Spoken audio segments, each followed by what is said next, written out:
We start the class after 5 minutes. You take five minutes break. After that, we will start the class.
Can you tell in this figure how many triangles are there?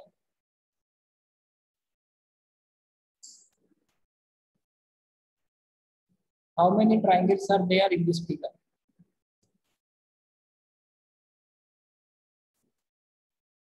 Two, sir. Two triangles. No, you are wrong. Somebody is telling two. So two is not the correct answer. Anybody else?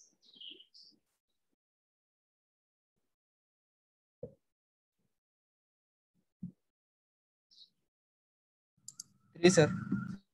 Three. 321. You are telling one triangle. 3093, 3083, 3053. Okay. So one is two is not the correct answer. One is also not the correct answer. Three is the correct answer. Why three? How three? So this is one triangle. You can see. This is the small one. This is one triangle. This one. This is second triangle. In the total one, this is one more triangle. Okay. So in total we have three triangles. If I will complicate this figure, suppose I am taking like this.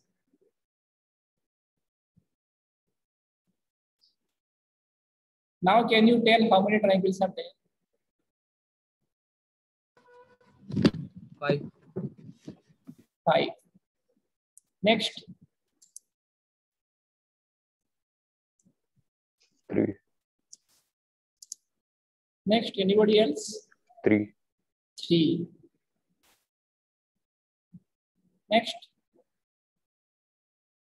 So both the answers are absolutely wrong. Okay, so how 3? So this is one triangle, this is one triangle, this is one triangle, this is one triangle. So 3 cannot be correct answer. If you are telling 5, somebody is telling 8 and 9. Somebody are telling 8. Somebody are telling 9. Okay, so we'll see which one is correct answer. Okay, why 5 is not correct answer? You are only counting this one. 1, 2, 3, 4, and the total triangle is 5. What about this one? This is also a right angle triangle. This is also a triangle. Okay. So it is not 5. Somebody is telling 6. So we'll see which is the correct answer. So in exam, I mean, if you are applying for some government exam, I don't know whether you are applying or not. In future, if you will apply for some government exam means either railway or SSC or your state PSC. Okay, various government exams are there. I don't know whether you have idea or not. Railway exams are there. Okay, SSC exam is there. PSC exams are there. GATE is there. GRE is there. So like this, various exams are there. So if these 3 exams are government exams. Okay, GATE is for MTech. GRE if you want to do for MS. Okay, in abroad. Okay, so these kinds of exams are there. So what happened in this exam? This kind of aptitude questions they will ask. This kind of reasoning question they will ask to calculate the number of triangles, calculate number of figures. Like this question they will ask. Okay, and in exam very less time you will get somebody is telling 6 or 8. Okay, we'll see which one is correct answer. So in exam you do not have time to calculate the figures in this manner. Suppose I will give you a complex figure.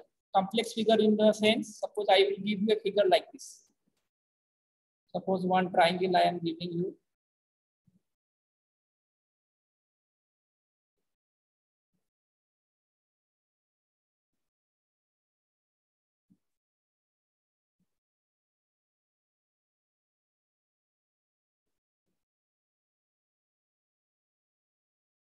My straight line is not good.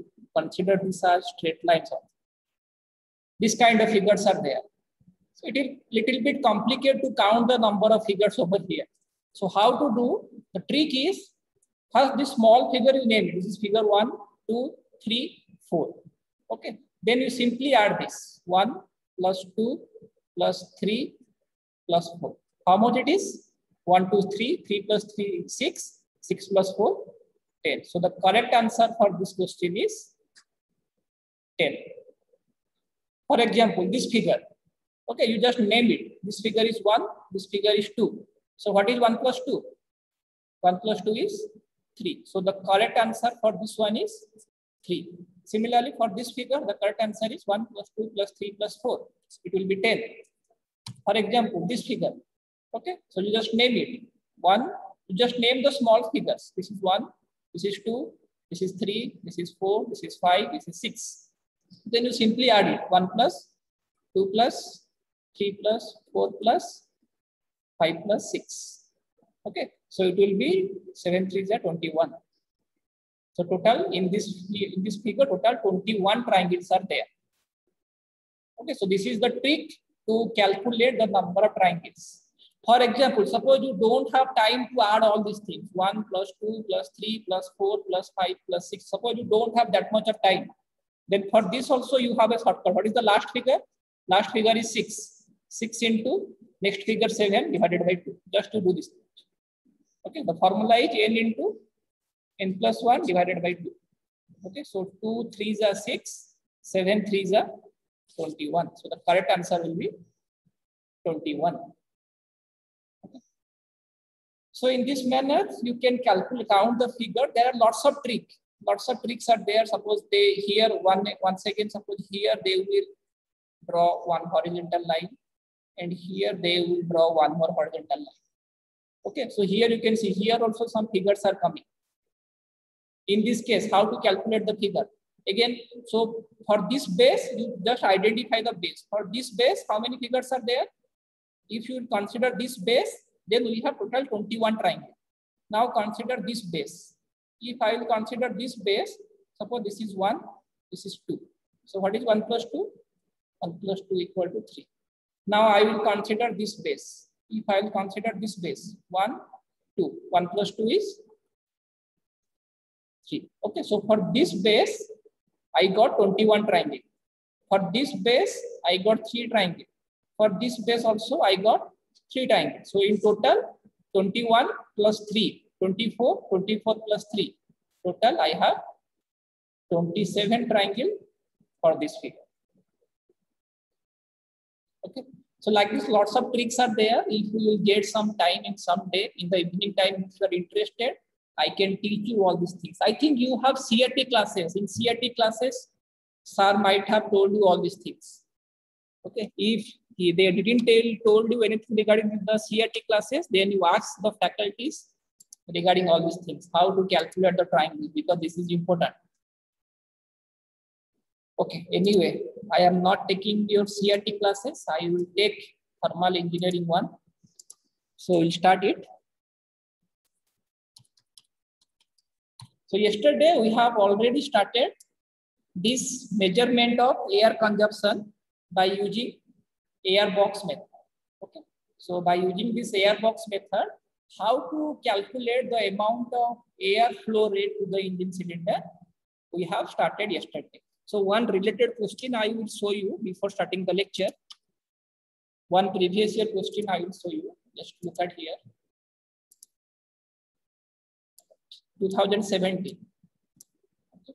So in 2017, we have a question related to this air box method. That is this one. Question number 7A. Okay. So what is question number 7A? Question number 7A is explain the air box method for the measurement of air consumption in internal combustion engine. I am talking about this question. Okay. Explain the air box method for the measurement of air consumption in internal combustion engine. So you have to write regarding air box method. Okay. So this question was for 5 marks. This problem already I think we have done in the class. Brake thermal efficiency, brake torque, how to calculate. I think we have done this problem in the class. Okay, this problem was for 5 marks and this theoretical question is for 5 marks. Total 10 marks. Okay. Yesterday already we have started this air box method. Today we are going to have a look on how to measure the air flow rate by using this air box method. So that is the objective of today's class. So without any delay, we are going to start it out.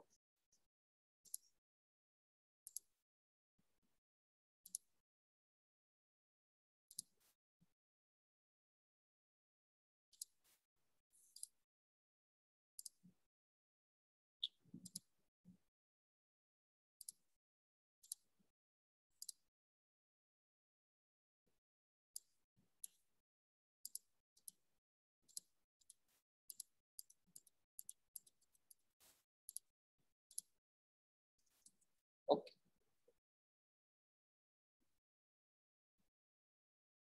Okay. So this is regarding air box method for the measurement of air flow rate. This is the diagram you have to plot. Okay. What is this one? So air box method. By using this air box method, we can calculate the air consumption or air flow rate to IC engine. Air box method consists of air tank. This is your air tank. Water manometer. So this is the water manometer. This part is manometer. Orifice plate. This is the orifice plate. Okay. And thermometer. So here we will be having thermometer. These 4 parts are there. What happens through this orifice plate? Through this orifice plate, air will enter to the air tank. From the atmosphere, air will enter to the air tank. And in this tank, air will store. And this is the engine. During suction stroke, when the inlet valve will open, then air from this air trap will enter to the engine cylinder. Okay. So manometer is used to measure the pressure of the air. So this manometer, whatever the manometer we have kept here, this manometer is used to measure the pressure. What is the pressure of the air over here? That to measure the pressure, we have the manometer. Orifice is used to measure the flow rate of air. Okay, this orifice plate is here. It is there. What I told, through this orifice plate, air will enter. How much quantity of air is entering? How much volume of air is entering? That volume we can measure by using this orifice plate. Orifice plate is having a cross-sectional area A. The area of this orifice plate is capital A. And coefficient of discharge is CD. Okay. So coefficient of discharge, I think you have heard this term in FNHM. In fluid mechanics, you might have studied regarding coefficient of discharge. This is a constant. Okay. So that coefficient of discharge is CD for this orifice plate. So this theory part we have discussed yesterday, and today I am going to tell you how to calculate the mass flow rate, because that is our aim, measurement of air consumption. We have to calculate the mass flow rate of air. How much mass of air is entering to the engine cylinder, okay, per unit time, that we have to calculate. Okay. So to calculate the mass flow rate,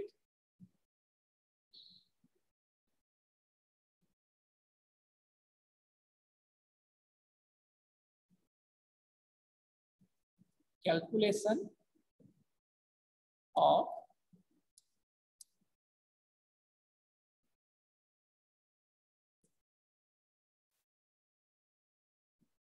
mass flow rate. Okay. Mass flow rate is indicated as MA. Okay. A for air, a mass flow rate is M dot means the rate. So unit will be mass, unit of mass is kg. And since we are calculating mass flow rate, so unit will be kg per second. Okay, so this thing we have to calculate. Okay, so how to calculate these things I will tell. So you might have known regarding density. Okay, so what is density?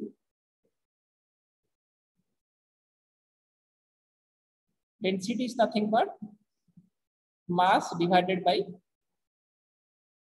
volume. Density equal to mass by volume.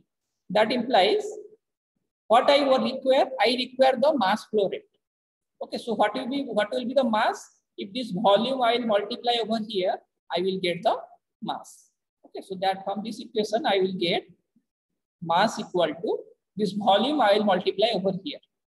Mass equal to density into volume. Okay, but this is mass.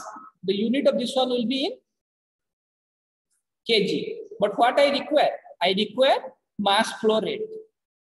Okay, so if mass flow rate I require, so M dot A. Okay, so what I have to do? I have to divide it by time. The second I have to divide both the side. So mass by second, it will becomes at mass flow rate is equal to density. Suppose unit of density is rho into, here it will be volume flow rate. Dot indicates flow rate. Okay, why this A? This A stands for air, because I am measuring the mass flow rate of air. Okay, so what I got? Mass equal to density into volume. But I don't require mass. I require mass flow rate. Means per units time, for 1 second, how much mass of air is entering. Okay, so this mass unit is kg. I want kg per second. So what I will do? I will divide the time period on both the sides. So kg per second, here I will get mass flow rate. Unit of volume is meter cube. So meter cube per second, I will get the volume flow rate. Okay, so this is the formula. This is equation 1. So this from this formula, I can measure the mass flow rate. Now, how to calculate this one? This volume flow rate is also called as discharge.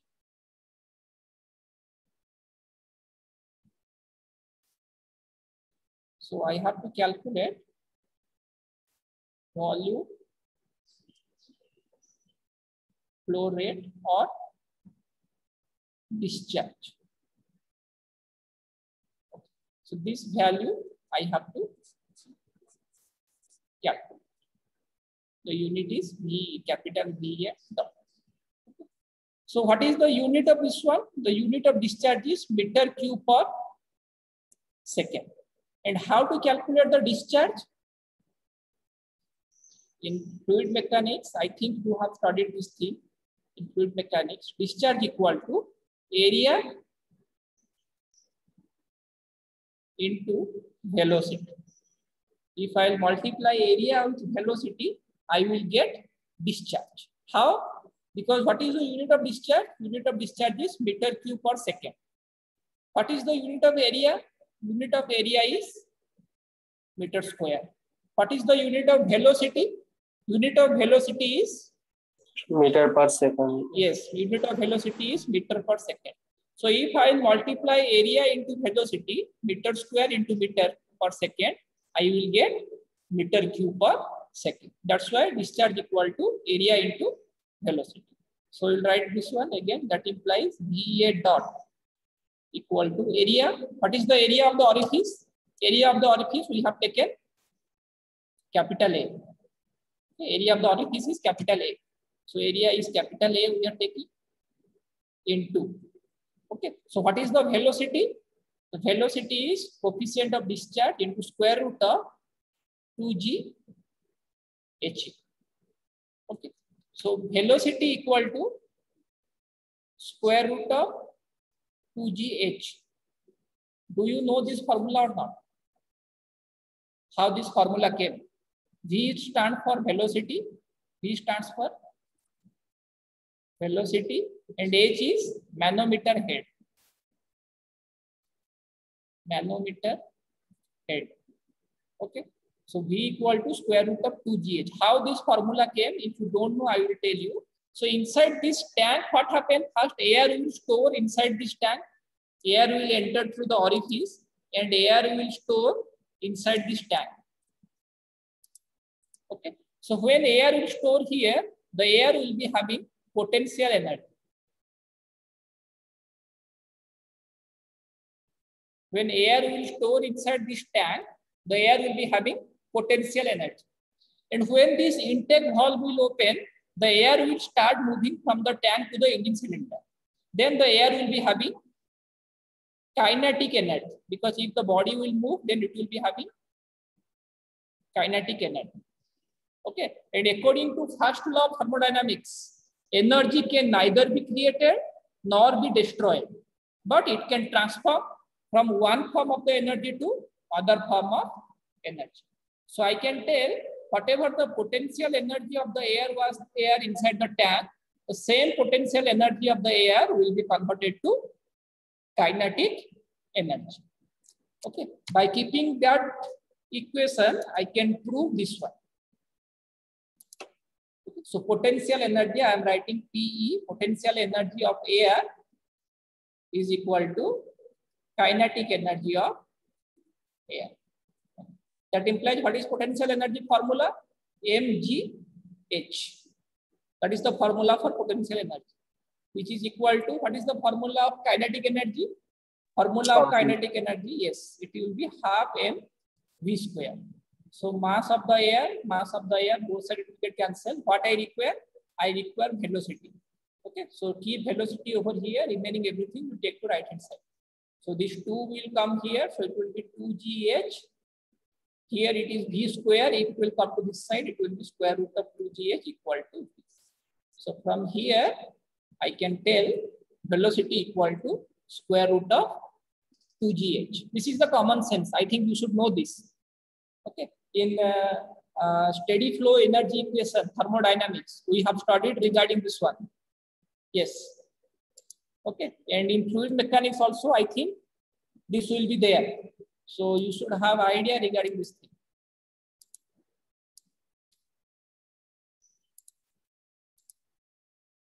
Right.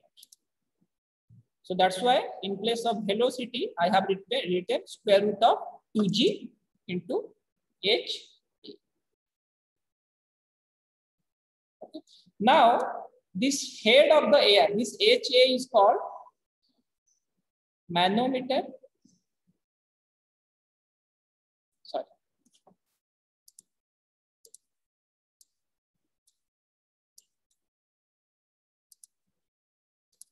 This HA is called head of air. But here in this arrangement, okay, in this manometer, this water will be there. Here we will be having either water or mercury, but mostly we are taking water over here. Okay, so what I will tell, so whatever the air pressure will be there inside the tank, same water pressure also we can feel inside this manometer. Okay, so pressure of the air inside this tank should be equal to pressure of the water inside this manometer. Okay, so that I can write pressure of, for equilibrium, pressure of air in air tank should be equal to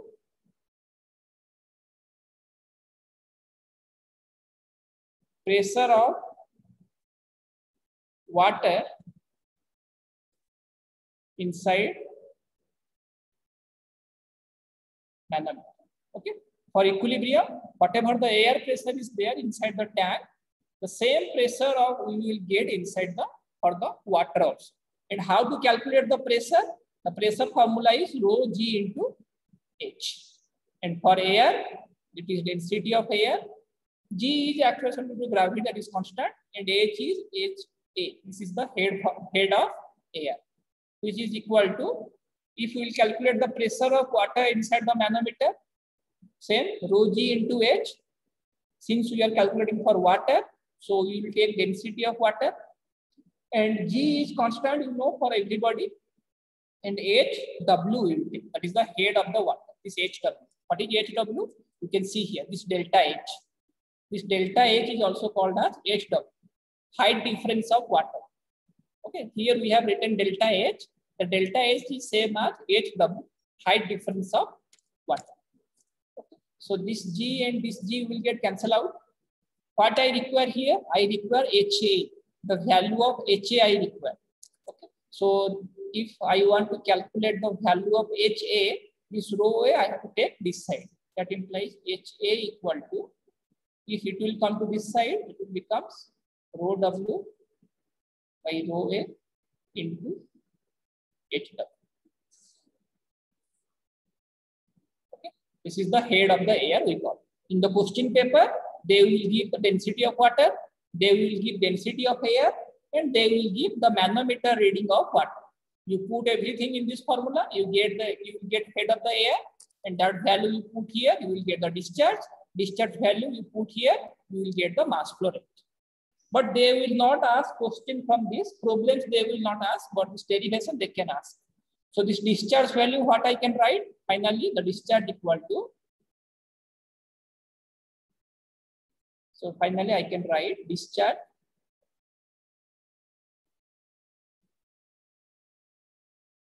CA equal to, how much we have got? A into CD into square root of 2GH. A into CD into square root of 2GH. That implies discharge, that is volume flow rate, is area into coefficient of discharge CD into square root of 2G into, what is HA? HA equal to rho W by rho A into HW. Rho W by rho A into HW. So this is the volume flow rate or discharge we have got. Okay. Now once you got the discharge, we have to calculate the mass flow rate. Okay. So mass flow rate of air, mass flow rate of air, that is ma dot. Okay. So how to calculate the mass flow rate? Ma dot equal to, what is the formula? Ma dot equal to rho A into Va dot is equal to rho A into Va dot. That implies mass flow rate equal to rho A, that is density of air, into what is Va dot value? Va dot we got this value. So this value we put over here. It will be capital A into CD into square root of 2G into rho W divided by rho A. So this is the mass flow rate of, from this formula we can calculate the mass flow rate of air. Okay, so this is regarding air box method. Whatever the 5 marks question you will get in the exam, You have to draw the diagram if possible. Diagram is not compulsory, but if you are plotting this diagram, then full marks you will get. If you are not doing the diagram, then 1 or 2 marks they may deduct. Okay. So it's your wish. This diagram is not difficult. If you can try, you can plot this diagram also. Then write 2-3 points related to this diagram. Then you show the calculation part, how to calculate the mass flow rate of air. So this part you just indicate, very simple it is, nothing is there. Once you practice it, you will get it. So this much part you have to do to get full marks for this question. Okay. So in this method, in this way, we can measure the mass flow rate of air. Okay. So this is the measurement of mass flow rate of air or measurement of air consumption. Okay. Right. So after this, next, so whatever the derivation we have done here, same thing I have shown. Okay. So mass flow rate finally you will get in this manner. Okay. So this value you will get finally. Clear? Okay. So whatever the derivations we have done, all these things I have represented here. Right. So after air consumption rate, next thing is we will calculate the fuel consumption rate. Okay, we have done with air consumption rate. Measurement of air consumption means how much mass flow rate is coming. That mass flow rate of air we have measured here by using this formula. Okay. Next, we will measure the fuel consumption. Fuel consumption means we have to measure the mass flow rate of fuel. How much fuel, petrol or diesel or gasoline is entering to the engine cylinder. That we have to find out over here. Okay. So normally they didn't ask this thing, but let me tell you, this is the diagram over here. So here what will happen? Here you will be having your fuel tank. One fuel tank will be there. Okay. So here you will be having your fuel tank. Okay. So you are adding your petrol or diesel inside this tank. Okay. Then this fuel tank, here one valve will be there. Okay. And this valve is connected with inlet valve of the engine. So here you will be having the engine cylinder. Here you will be having the engine cylinder. Okay. So here you have inlet valve and we have exhaust valve.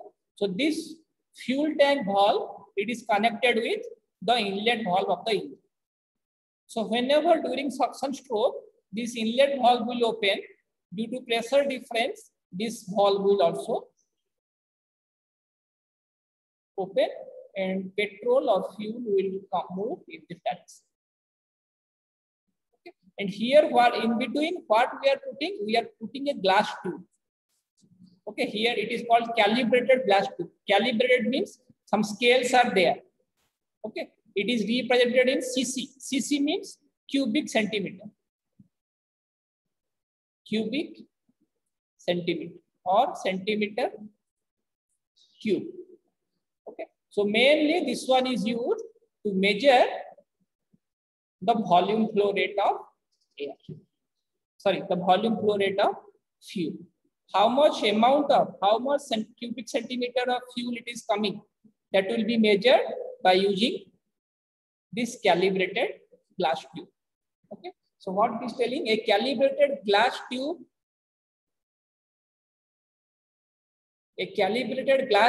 is used for the fuel consumption measurement. Calibrated glass tube, this one. This is called calibrated glass tube. This glass tube is used to measure the fuel consumption.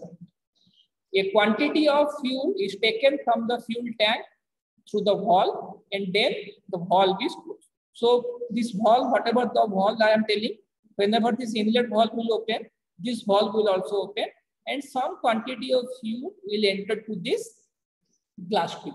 And inside this glass tube, you can measure what is the volume flow rate of the fuel. Okay, so this volume of the fuel we can measure from this glass tube. Okay, and once the fuel will enter to this glass tube, this valve will close. Then the fuel flows into the running engine from the calibrated glass tube. Okay. Then from this calibrated glass tube, the fuel will enter to the engine. So the arrangement is have done in such a way that from this fuel tank, first the fuel will enter to this glass tube. From this glass tube, we can measure what is the volume of the fluid. Because here, whatever the units are there, suppose here it is written 0. Suppose this one is 0. This is 1. This is 2. This is 3. This is 4. Something scale will be there. So if the fuel level will be up to this much, if the fuel level is up to this much, then 1 means how much volume of the fuel will be there? 1 centimeter cube fuel will be there. If the fuel level will be comes up to this much, then 2 centimeter cube fuel will be there. So this volume of the fuel we can measure from this calibrated scale. And after that, from this glass tube, the fuel will enter to the engine cylinder. Okay, so this is the construction, and we know again what is the how to calculate the mass. Mass equal to density into volume. Okay, and since we have to calculate mass flow rate. Mass flow rate is nothing but kg per second. So we have to divide the time period both sides. So here we have to divide the time period, and here also we have to divide the time period. So mass flow rate of the fuel equal to density of the fuel. So density of the fuel is rho F into volume flow rate of the fuel whole divided by time period. This formula only we have written here. So mass flow rate MF. So MF equal to density of the fuel. Okay, so this is the nothing but density of the fuel into volume of the fuel. This part is volume of the fuel divided by time. Delta T means time. Okay, and why he has multiplied 3600? If you don't multiply 3600, this unit you will get in kg per second. And now if you multiply 3600 unit, you will get in kg per hour. So it is your wish. If you are multiplying 3600, the unit is kg per hour. If you don't multiply 3600, if you write only this much, then the unit will be kg per second. Okay. So from this formula, directly we can calculate the mass flow rate of fuel. Clear? Okay. So normally they didn't ask regarding this mass flow rate, but it is very simple. You should prepare this one. Diagram is also very simple. Okay. Here you will be having a fuel tank. Here you will be having a valve, and this valve is directly connected with the main engine. Okay. When the inlet valve will open during the suction process, due to pressure difference, this valve will also open, and some quantity of fuel will come from the fuel tank, and it will move to the calibrated glass tube. Okay. In this glass tube, from this glass tube, we can measure what is the volume of the fuel, because this glass tube is calibrated in cc or cubic centimeter. So volume of the fuel we can measure from this glass tube. This volume we will get from this glass tube. After that, density of the fuel already we know what is the density of petrol or what is the density of diesel. All those things we know, and we will note down the time period by using stopwatch. Okay, all these things we can calculate. Then you put all the things in this formula, we will get the mass flow rate. So the points, the calibrated glass tube is used to measure the fuel consumption. Quantity of fuel is taken from the fuel tank to the valve, and then the valve is closed. As this valve will open, some quantity of fuel will come from here. It will move to the glass tube, and then the valve will be closed. Then the fuel will flow into the running engine from the calibrated glass tube. So from the fuel tank, the fuel will be entered to this glass tube, Once we will measure the volume of this fuel, after that, the fuel from this glass tube will enter into the engine cylinder, right? And how to calculate the mass flow rate of the fuel? We know mass equal to density into volume. Since we are calculating the rate means per second we have to calculate. So both the side of the equation we have to divide at the time period. So mass by time period we will get mass flow rate. This dot symbol indicates the mass flow rate. Okay. Density is rho air, volume, this is VF, that is volume of the fuel divided by time. Okay. So this volume of the fuel we can get from here, from this calibrated scale. Density of the fuel already it will be given in the specification, and the time period of the fuel we can measure by using stopwatch. Okay. By putting all these things in this equation, we can get the fuel consumption rate. Yeah. Okay. So this is the method to calculate the air consumption rate and fuel consumption. Out of these two, air consumption rate is important. Already in 2017, as I have shown you the question paper, it came. Okay, so you prepared that thoroughly. So this is how to measure the fuel and air. So from here we can measure the mass flow rate of the air. Okay, from here we can measure the mass flow rate of air, and from here we can measure the mass flow rate of fuel. Then we can calculate the air fuel mixture. Can calculate the air fuel. What is air fuel mixture? Mass flow rate of air divided by mass flow rate of fuel. This is called air fuel mixture. This mass flow rate of fuel we can get from this equation, and mass flow rate of air we can get from this equation. So in the industry, in this manner, they will measure the mass flow rate of air and they will measure the mass flow rate of fuel. They will put all these things and they will calculate what is the air fuel mixture. So this is regarding the measurement of air consumption and fuel consumption. The last part of this testing and performance is the exhaust gas composition.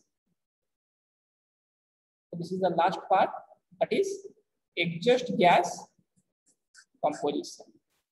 During the exhaust stroke, through the silencer pipe, that exhaust gas will come up from the engine cylinder. So regarding this exhaust gas, what are the exhaust gases are coming out? We have cut it out. In spark ignition engine, these gases, the gases resulting from combustion of fuel and air mixture are called exhaust gases. What do you mean by exhaust gases? I have written here. Okay. So during the combustion process, what will happen? The fuel will burn in the presence of air.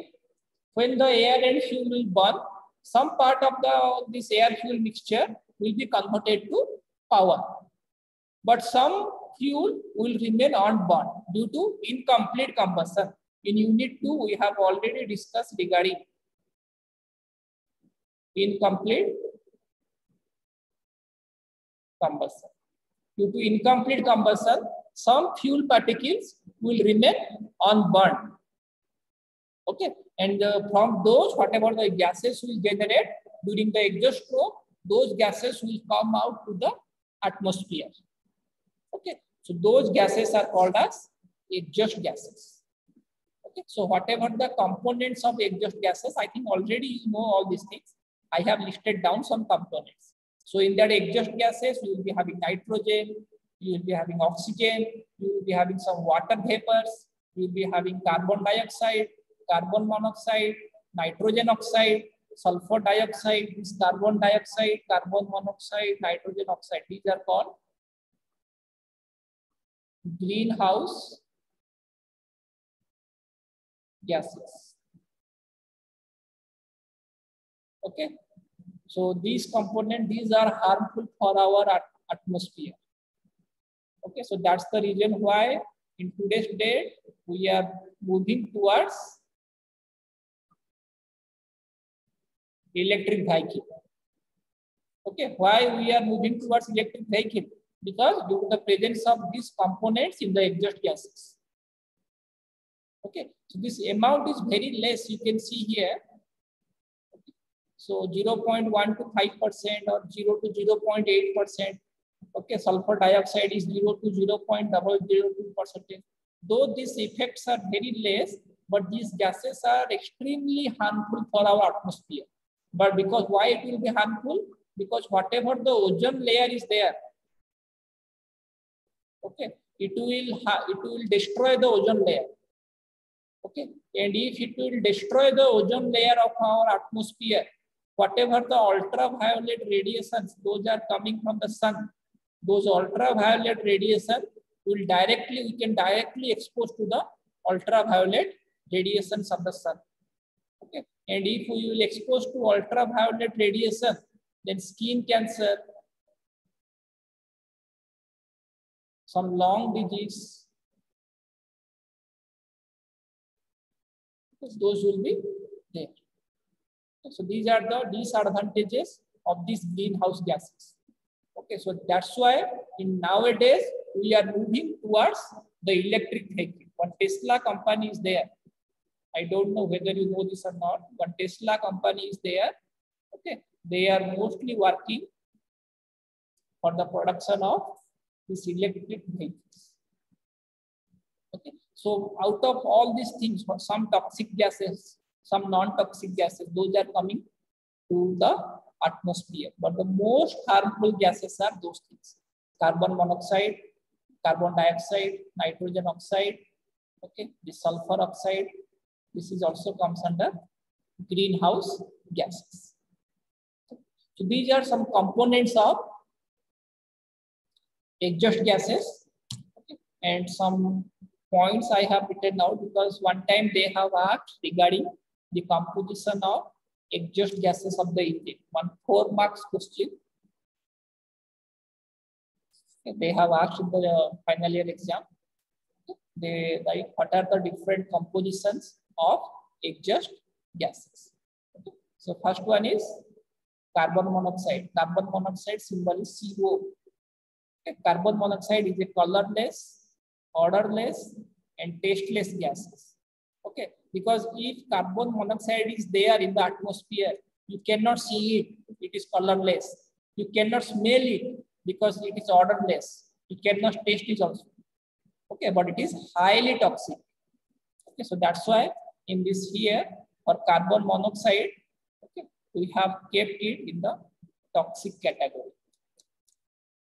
Okay, it is due to the incomplete combustion of the fuel inside the engine cylinder. If the fuel will not completely burn, and if that unburned fuel will come to the atmosphere, then that results in the presence of carbon monoxide gases.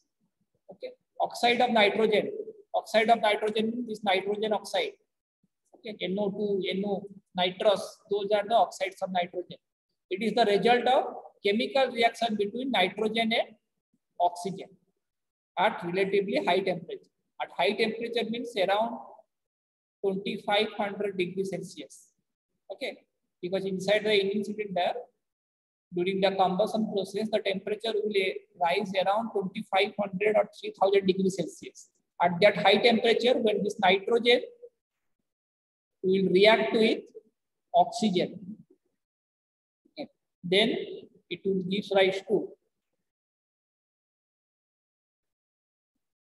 nitrous oxide, okay, or oxide of nitrogen. Those things will generate. Okay, so 2 components will be generated. One is nitrogen oxide.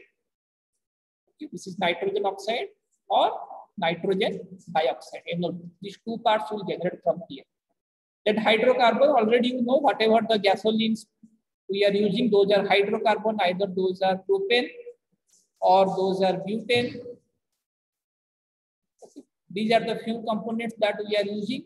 Okay, so these are nothing but hydrocarbons.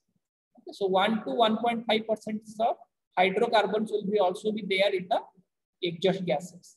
Okay, and whatever the smoke will come out, that we can see. Okay, so why this smoke will be there? If there will be some incomplete combustion of the air fuel mixture, then the smoke will come out. So three types of smokes are there. One is blue smoke, white smoke, and black smoke. Okay. So how this blue smoke will come? Blue smoke is due to burning of lubricating oil. Okay. So lubricating oil means whatever the engine oil you are adding in your bike. Okay. Regarding this lubricating oil, we have already studied in unit 1. Whatever the engine oil you are adding, if that engine oil will burn, okay, then this blue color smoke will come out from your bike. Okay, so once you verify from your bike or from any engine or from any car or from any bus, if this blue color, if you can see this blue color smoke, it indicates the lubricating oil or engine oil is burning inside the cylinder. Okay, so that is the disadvantage. Sometimes this white color smoke will come. So many times you can see this white color smoke only. Whatever the smoke will come from the silencer pipe, that is white color smoke only.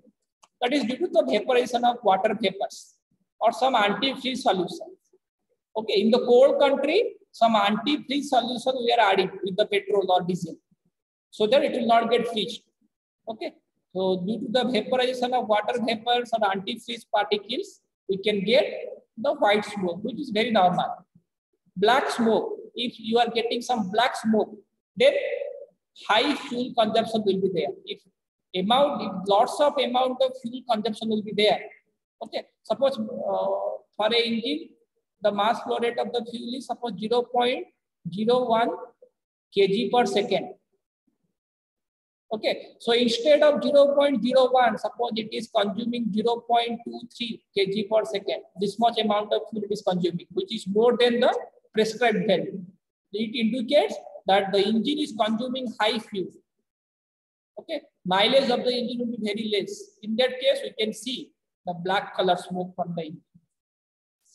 Clear? So these are some kinds of smoke: blue smoke, white smoke, and black smoke.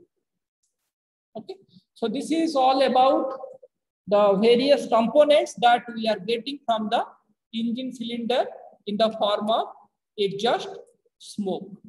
Okay. 4 marks question they have asked, what are the different components of exhaust smoke? So regarding these 4 or 5 components, you have to write 2-3 points. Clear? So with this, we have completed one part of unit 3. I will show you the syllabus quickly, then we will complete the class.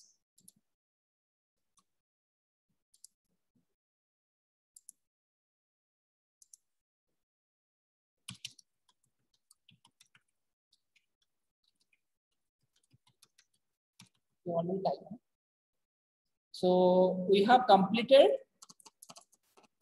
this part, testing and performance. This part we have completed. Okay. So from tomorrow onwards, we will start the compressor. So in exam, one question you will get from this part, one question you will get from this part. If it will be part A and part B type, okay. So question number 6 will be from this part and question number 7 will be from this part of this. But if it is 15 marks question, like they are doing from last 2 semester, okay, then we cannot guarantee from which part they will put the question.